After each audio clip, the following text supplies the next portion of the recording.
Hello, this is the third video of the Algorithm 1 series for OCR Discrete Further Maths. It covers bin packing algorithms. The need to pack or load items or people as efficiently as possible arises quite often in the real world. For example, loading container ships, or theme park rides, ferries, or packing boxes for retail goods, or cutting up resources such as plumbing, copper pipe, or wood from standard lengths for construction work. Also comes into play when recording CDs.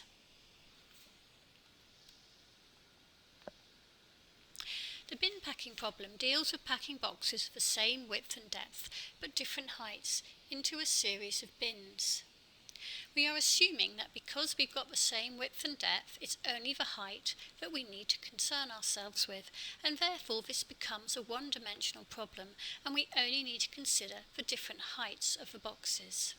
When we are packing boxes or suitcases at home for a house move or university or for a holiday, we are able as human beings to fill the space or capacity probably pretty efficiently by trial and error or using our common sense or experience.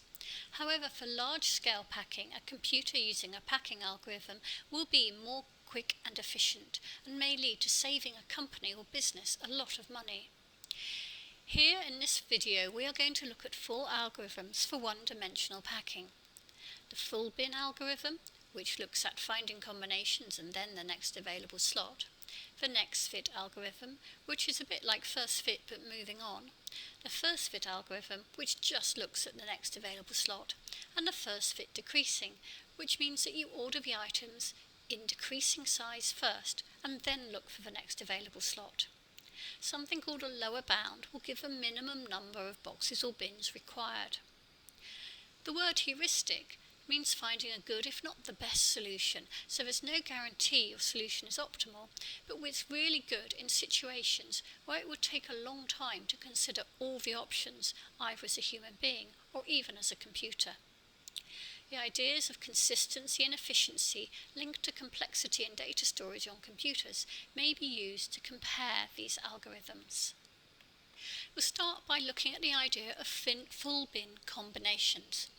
As a human, we would probably do this, putting together quite easily the items that would fill a complete container or bin. So, for example, here we have a bin height of 10, and we can see by our eyes scanning along that we would put together the 4 and the 6, and the 8 and a 2, and a 5 and a 4 and a 1, and a 7 and a 1 and a 2. Thus we would find that we could quite easily fill 4 bins totally with no wasted space. We could have estimated that we'd need at least 4 bins by looking at something called the lower bound, which are the sum of the item heights divided by the bin height of 10. However, it is really difficult to write an algorithm for this full bin combinations, and therefore it's difficult to solve any large-scale operations using a computer using a full bin combination approach. So we will consider the next fit algorithm. In this situation, the first item will go into the first bin, and then we'll look at the second item on the production line. If it fits in the same bin, then we'll put it there, otherwise we'll start a new bin. What we don't do is go back and look at previous bins. So we never go back more than one bin, we always move on. This is therefore easier in terms of less decisions to be made or less memory required for a computer, but it is a little inefficient in that earlier bins will probably end up with space unused. So, for example, if the last piece that we place is in the 4th bin, nothing else will get put into bins 1 to 3, only into 4 or a new one, no matter how much spare capacity there might be in the earlier bins. So let's see this in action. Here we have bin 4 going into the first bin. Bin 8 won't fit on top of the 4 within the height of 10, so it has to go into the next bin. The item of height 5 goes into the 3rd bin because we're not looking back more than one bin and it won't fit in with the 8. The 1 will fit with the 5, so that can go there, but the 7 occupies a new bin. as does for 6. The 1 will fit in, but there's no room for the 4. And then, finally, the 2 items of height 2 will fit with the 4, giving a total of 6 bins.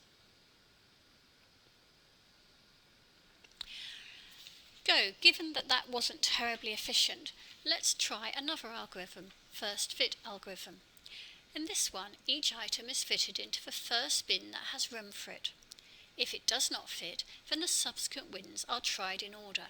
So compared to the next bin algorithm, we do go back and look at all the bins starting from the first one. So in this case, the 4 and the 8 will still go in the first and second bin, but the 5 will now go into bin 1, as will that extra unit 1. The 7 will go into the third bin, and 6 into bin 4, and 1 will go back into bin 2.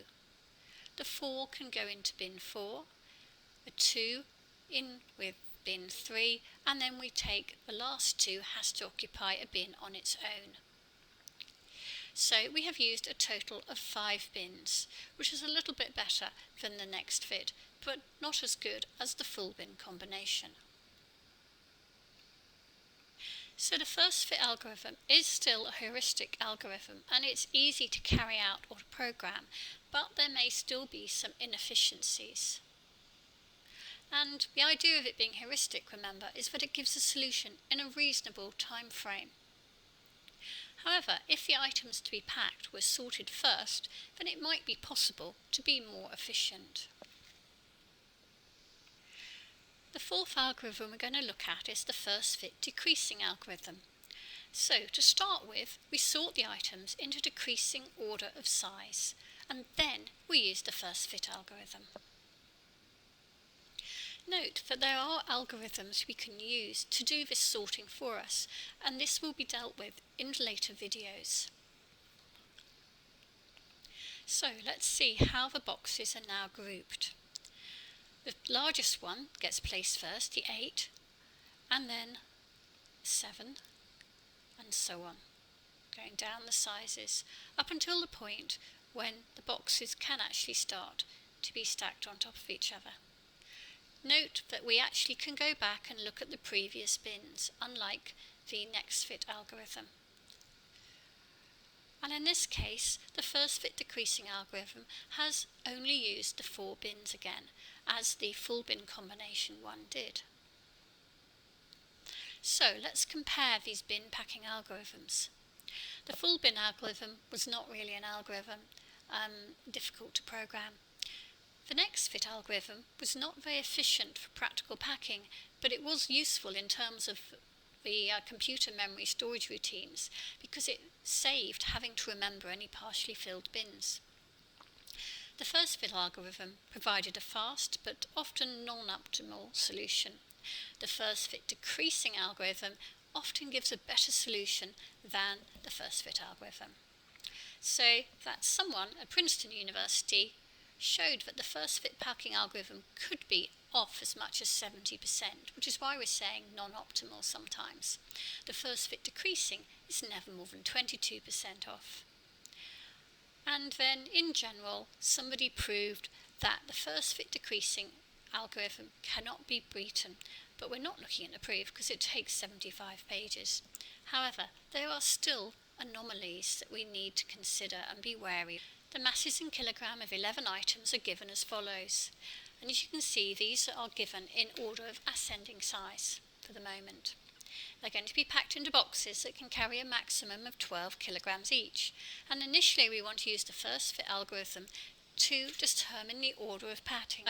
We start off by placing in the first box the first 2, and then putting on top of that the next 2, and then we can fit a 3 and a 3. So far we've placed these boxes. And we can't therefore fit any more in that first bin or box. So starting in the next box, we have 3 4s that will add to 12. And then we need to start another box for a 5 and a 7, again adding to 12, and then we have a 7 and another 7. So we have used 5 bins or boxes.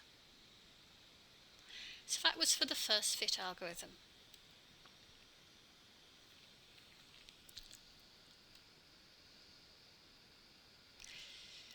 Let's now see what would happen if we used the first fit decreasing algorithm. Well, we would be working the other way round, so starting at this end, looking at the 7s. So we would pack a 7, and then we would have to place the other. Looking at the first 5, that would go in to the first bin to make a 12. And then we could place the 4 with that 7, and a 4 with that 7. That would leave us one more 4, and then we can place a 3 and a 3 and a 2 in that same box to make 12. We are then left with a 2 on its own. So yet again we have used 5 boxes. In terms of asking us whether we could find an improved solution, we might want to consider the lower bound. If we added all of those weights up, we would find they totaled 48. If we divide that by the box weight of 12 kilograms, then actually we probably ought to be able to use only 4 boxes.